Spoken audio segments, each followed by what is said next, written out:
YouTube, what's going on? Back on the channel with me, Real Rap with Kane.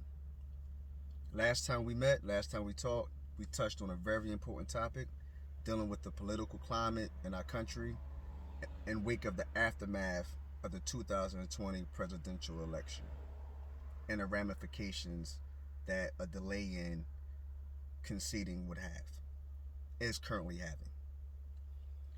This time around, we're going to touch on a topic that's equally as important, um, that can have catastrophic consequences, and that is what the New York Times has just reported that Donald J. Trump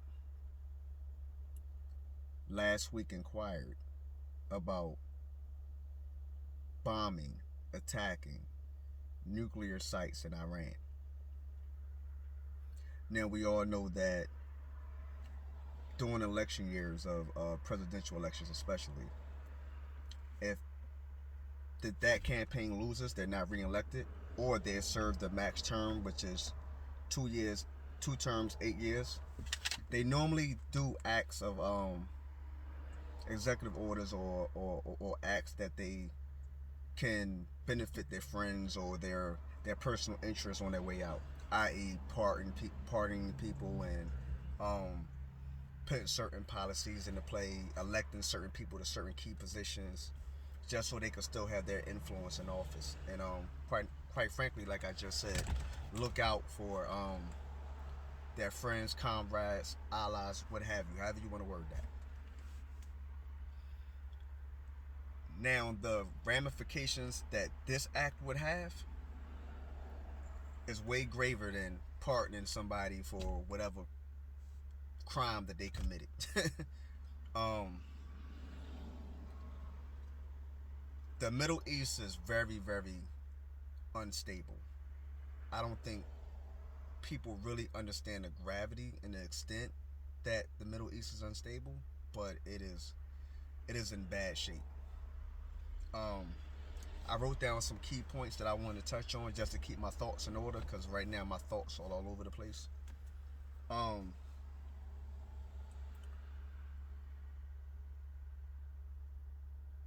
when we when America decided to invade Iraq in response to the September 11th, 2001 attacks, um, that opened a hornet's nest that America, quite frankly, didn't account for. Um, whether you were a friend of Saddam or you looked at Saddam like he just was a piece of crap, what have you, it's your right. But there were certain things that would not be allowed in Iraq if he was still in power. So when we removed him out of power, it became open season on Iraq for Iran, Syria. Um, it's Russians' influence. Don't be fooled. To penetrate Iraq under the guise of we're going to fight these foreign forces off of holy land out of Iraq, so we can rebuild Iraq in a proper image. What that actually did was that created an opportunity for terrorist networks and organizations, i.e., Al Qaeda, ISIS, what have you, to penetrate Iraq and pretty much fight for Iraq as a free for all, so they can institute their power or put somebody in power who they would like to be there, that they can influence. Um, with attacking Iran in the wake of General Soleimani, I hope I'm saying his name right, who was just killed, I think, back in June or July, who a UN expert on UN policies already deemed as a wrongful killing that is actually criminal. There was no evidence, there was no propaganda, there was nothing there to support this attack, this killing. So that already was a black eye. That already gave a spotlight. So to exacerbate that with an attack on Iran's soil now, I mean, quite frankly, if y'all don't understand what that is, that's an act of war. So what effectively has the potential to happen is that not only will we be in direct conflict with Iran, um, any United States interest in the Middle East, i.e., embassies, bases, will be under an attack watch. Quite frankly, I mean, there's no other way to say it. I mean, I would like to try to sugarcoat this, but I really can't sugarcoat this. And if you see me pausing, I am trying to find a way to choose my words carefully. Um, but the fact of the matter is that if we send jets and bombers to blow up Iranian nuclear sites, that is an act of war. There's no way around it. There's no ifs, ands, or buts about it. Um,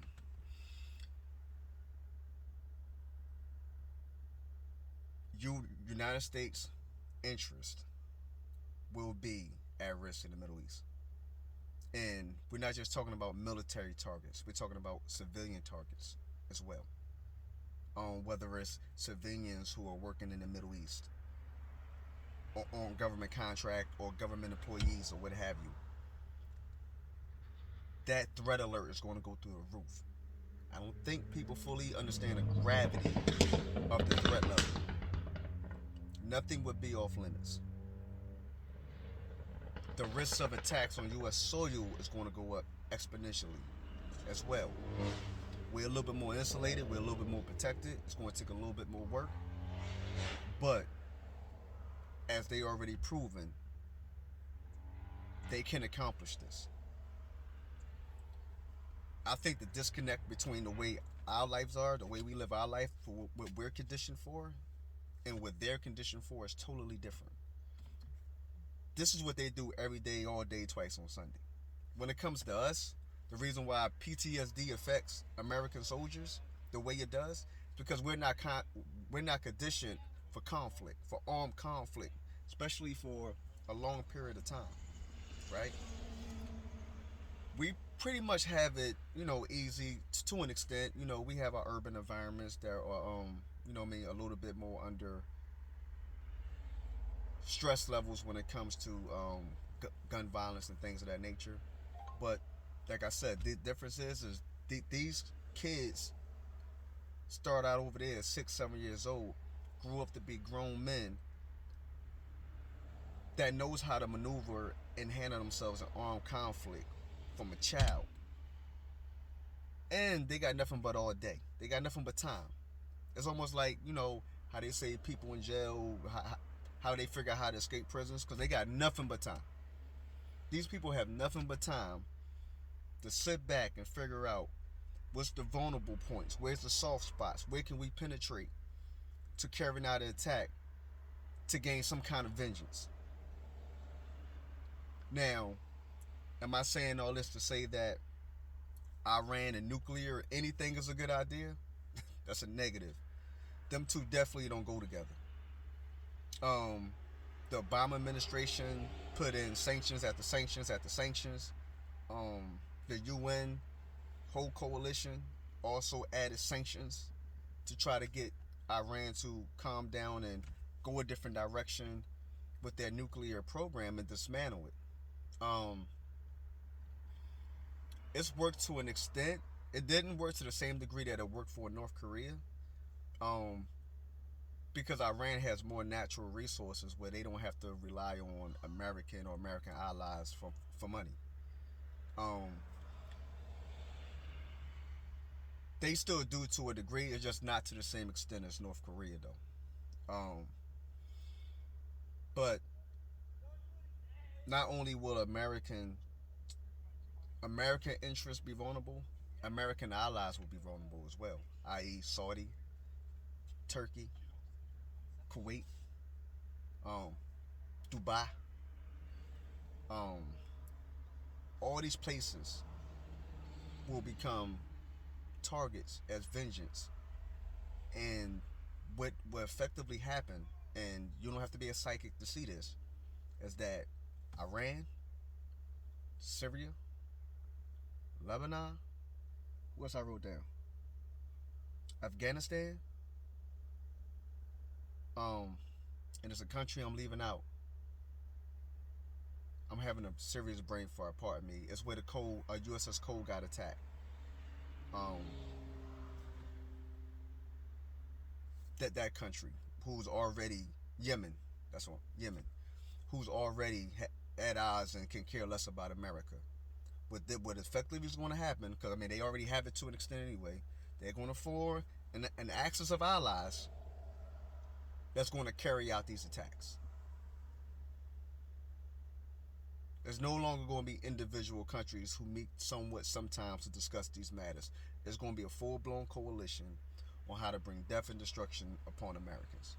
No ifs, ands, or buts about it. Now, when you mix that in with the current administration is trying to figure out ways to withdraw troops from Iraq and Afghanistan, help me understand. This isn't rocket science, folks. We can all see what's going to happen. Iraq will be the main hub for terrorism. The same way when we invaded Germany to break up the axis of evils, when we injected ourselves in the war because it was that bad, and we invaded Germany, we maintained our presence in Germany on a large degree. That's because we didn't want Germany to become the epicenter once again of the axis of evil. So the fact that we invaded Iraq, we didn't account for the insurgency that came behind us invading Iraq and moving Saddam. Iraq is a place we can never withdraw from. The same way we can never withdraw from Germany. The same way we can never withdraw from South Korea. The same way we can never withdraw from the Horn of Africa. Let's be for real. Let's all use our common sense. We all have it. If we withdraw from Iraq and Afghanistan, I promise you,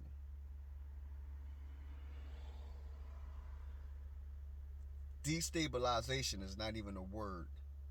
This will become the epicenter of terrorist organizations. They will put their flag in the ground and make this a worldwide headquarters for terrorists.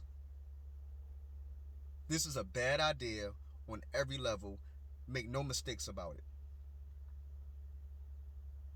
And you want to exacerbate that with bombing Iran in any capacity. And what do you expect Tehran's response to be? Okay, they bombed us, is okay.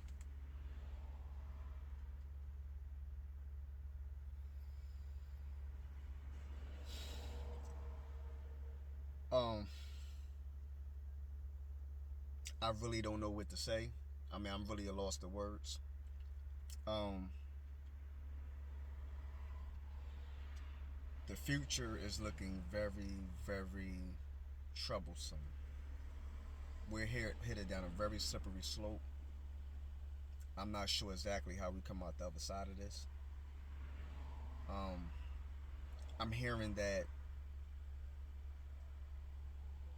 the president has been advised against both acts, withdrawing and the planning or seeing about the execution of an attack on Iran in any capacity. He's been advised, from my understanding, against both. We all know he don't normally follow advice. I mean, that's what it is. I think that the mere fact that he has about roughly 60 days left in office, and you're leaving a mess like that for the incoming administration to try to figure out how to navigate a mess that they didn't create, I think that's wrong on so many levels. The difference between 9/11 and this is that George Bush Jr., he was responding to an attack on U.S. soil. Um, I don't necessarily agree with the Iraq part. Afghanistan, I fully understand. Um, America, I'm sorry how to, I don't know how else to tell you, you were bamboozled about Iraq. Um, if Saddam was as bad as they say he was, then he should have been removed on Desert Storm. It's the reason he wasn't removed on Desert Storm. There's another reason why he was moved on 9/11. It has nothing to do with the weapons of mass destruction. It has nothing to do with um, him harboring terrorists or influencing terrorists or whatever the case may be. Because if that's the case, Syria right now is ground zero for terrorist camps. Russia funds terrorist organizations. So they also arm terrorist organizations. So if this is what we're going to do, make it make sense. Did y'all get that? I'm not telling you what I think, I'm telling you what I know.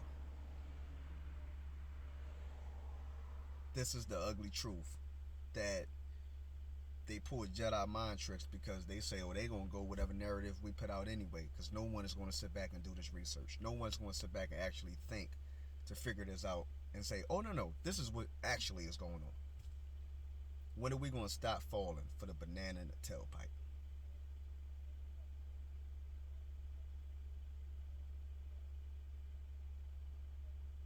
Same reasons that Muammar Gaddafi was removed.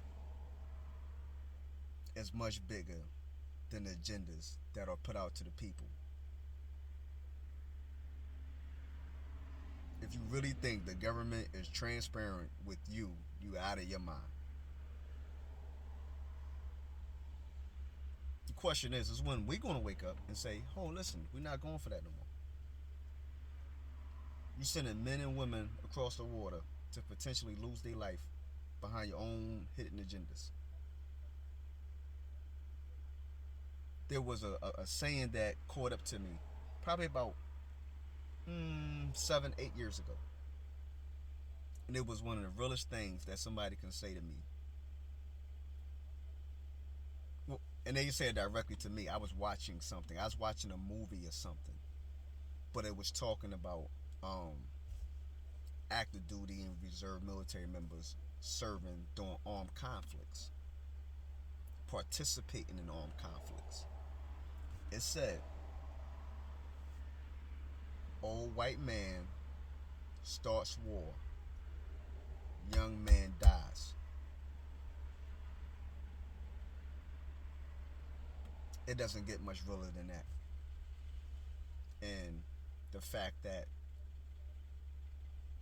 this is a repetitive cycle, nothing's ever done about it, nothing's ever said about it. The president, at his discretion, can order a mission, snap of a finger. To actually go to full war, his power and authority goes down. I mean, he can enact a act of war, but his I's better be dotted and T's better be crossed. If he doesn't go through Congress and the proper formalities to declare war on another nation. But an actual operation doesn't need authority. He doesn't need Congress approval for that. No, you would like for Congress still to be on board, meaning the Armed Forces Committee. You would hope that they're on board with it and sign off on it. But does he need it? Not necessarily. And the fact that that will be associated with America, even when the Biden administration takes office, I think that part is just flat out wrong. It's foul. There's not two ways about it. But like I said, the difference with George Bush Jr. is that was in response to 9/11, and he had 7 years to try to rectify that and clean that up. It was 60 days. You know what I'm saying? Like, that was one of the primary reasons that he was reelected in 2004, was to see that all the way through. You know what I mean? Like, okay, he pushed the button. Now let him see it all the way through and fix it. There's no way he can see this all the way through with an attack on Iran and you got 60 days left in office. There's no way, mathematically impossible, for this to happen. So, just something that's plaguing my brain once again. When stuff like this happens, I gotta vent. I gotta find some way to put this energy to. So this is why I started turning to YouTube. Seeing if anybody's out there feeling the way I'm feeling, seeing what I'm seeing, if you got a different thought process behind this, you see things a little bit differently than I do, don't hesitate to say anything. Sometimes with my experience and things I know, my vision could become jaded and cloudy like anyone else. But this right here, I'm pretty much spot on. This would be a very, very bad idea with consequences that may not be seen right away, but will, in fact, there's no way to dodge it. There will be retribution, even if it took them 10, 20 years. Think about it. Between the two 9/11 bombers, what was it, like 8 years or something? Oh, we tried it this way. The first one, they tried to drive the van down and blow it up from the underneath. Oh, they ain't quite do it. They went back to the drawing board, thought of a plan that no one in history ever thought of. Let's be clear. Not too many people thought to hijack a commercial airliner and run into buildings. So this gives you an idea on the level of planning, the level of patience, sending people in America to learn how to pilot. So we taught them how to pilot and how to fly a plane into a building. Not really fly a plane into a building, but we taught them how to fly. They use our training to fly planes into a building to destroy U.S. interests and targets. If that don't give you an understanding on the level of patience, the level of strategy that our foe uses, that people use, I don't know what to tell you. You got to wake up. It's not as simple as people think. Like I said, even if it's 10, 15, 20 years, they will wait. They want to figure out how can we cause the greatest impact and make a statement that's heard around the world. That's what 9/11 was. That's what the USS Cole was. But the 9/11 was a little bit deeper than Cole because that was on United States soil. The USS Cole, from a military aspect, hurt because service members lost their lives.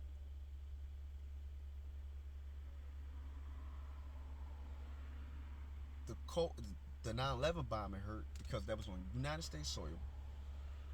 That was civilian casualties in large numbers. And they attacked the heart of the United States military when they attacked the Pentagon. So this gives you an idea of what kind of foe we're facing. I agree that something needs to be done about their nuclear program. How can we dismantle it? How can we get them to slow down? How can we bring them back to the table and figure out a solution for both parties? Now, I admitted from the beginning that the policies and tariffs and restrictions or whatever we put on them, okay, that stuff didn't really work. It just irritated them. I agree with that. But all out bombing them, that ain't the answer. Not unless we're ready at that point to say we're at war. Because that's what we will be saying. This isn't let's go blow it up and go back home and we go back to chilling. No. The moment you do that, the moment you invade Iranian airspace and drop bombs on a nuclear site, You are declaring war. That is an act of war. So, um, I hope on this one that the proper people will continue to stand up. This could also be a reason why the Secretary of Defense was removed, because he wouldn't have supported that at all. I guarantee you, he wouldn't have supported that at all. So this is another reason why he was removed. It's another reason why the current director of the CIA is probably going to be removed, because he ain't going to stand behind that either. So, um, let's sit back, watch what happens. Um, Hope for the best. Um, but yeah, wow. I'm really after all that, I'm really speechless. I really don't know what else to say. But once again, as always, thank y'all for coming by. Thank you for stopping by. I appreciate your time. Um, Man, I'm signing off. I'll see y'all next time.